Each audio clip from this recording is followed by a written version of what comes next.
So this comment came to a video I made in which I said that I had a pet peeve, a child psychiatrist pet peeve, which was that my patients with ADHD were being told, during class, sometimes many times in a class, that they being prompted and being told, pay attention, pay attention, pay attention. And what I was hearing on my end from the kids was, hey, Dr. Fink, I already know I can't pay attention, and they just keep telling me like I can suddenly pay attention. And they feel sad. Some leave the class. Some don't want to go back to school. Some are angry, frustrated. Many will tell me how stupid it makes them feel. So that was where I was coming from.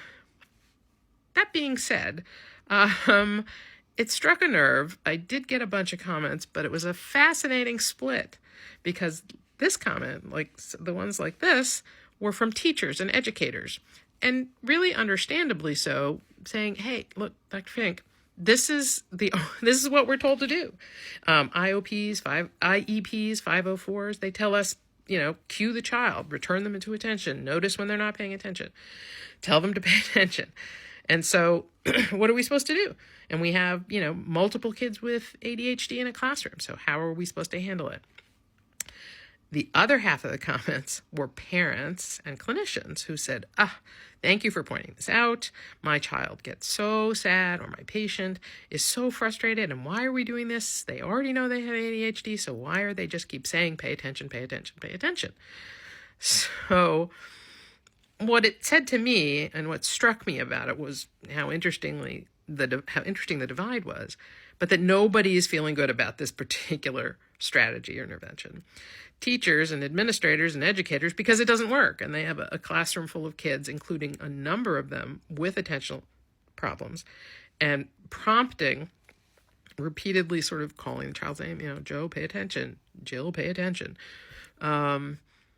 is disruptive to the class, not effective to bring the child to attention in a sustained way, very often, sometimes, but often not, because they find themselves having to say it again and again.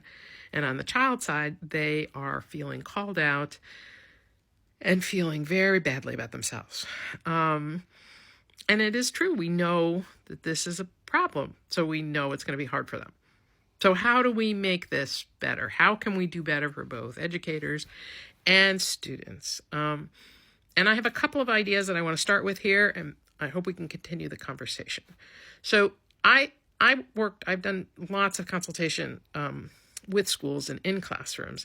And one of the things we have often worked on is trying to create something more collaborative, in which the child, in a developmentally appropriate way, is part of the discussion, part of building the plan for what are ways we can help you pay attention, and things that are not verbal.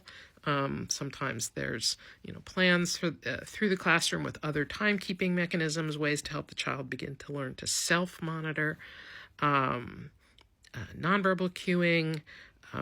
There are things we can do, but we need to expand beyond just calling a child's name and verbally prompting them. And bringing the child into that planning, you'd be surprised how creative they can be. So that is number one, is collaborate and expand our toolbox for helping kids.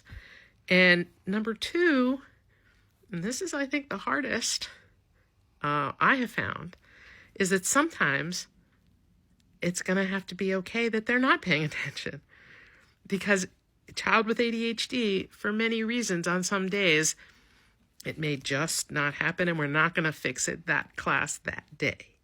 And letting it be, and letting them try to sort of find their way through as they can and as we can in other ways, but without sort of trying to, continually return to task, that we may have to let go of it for a bit. And long term, letting go of it can mean a lot of things, but we don't have to solve it that moment in that classroom with that task.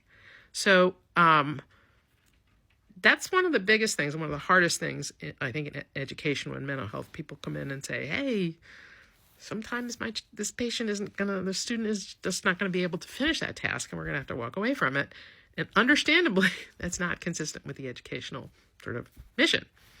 But so we work creatively, collaboratively together with the child, with the teachers, with the mental health clinicians, and try to come up with creative ways that are more effective and more mental health supporting rather than potentially hurtful.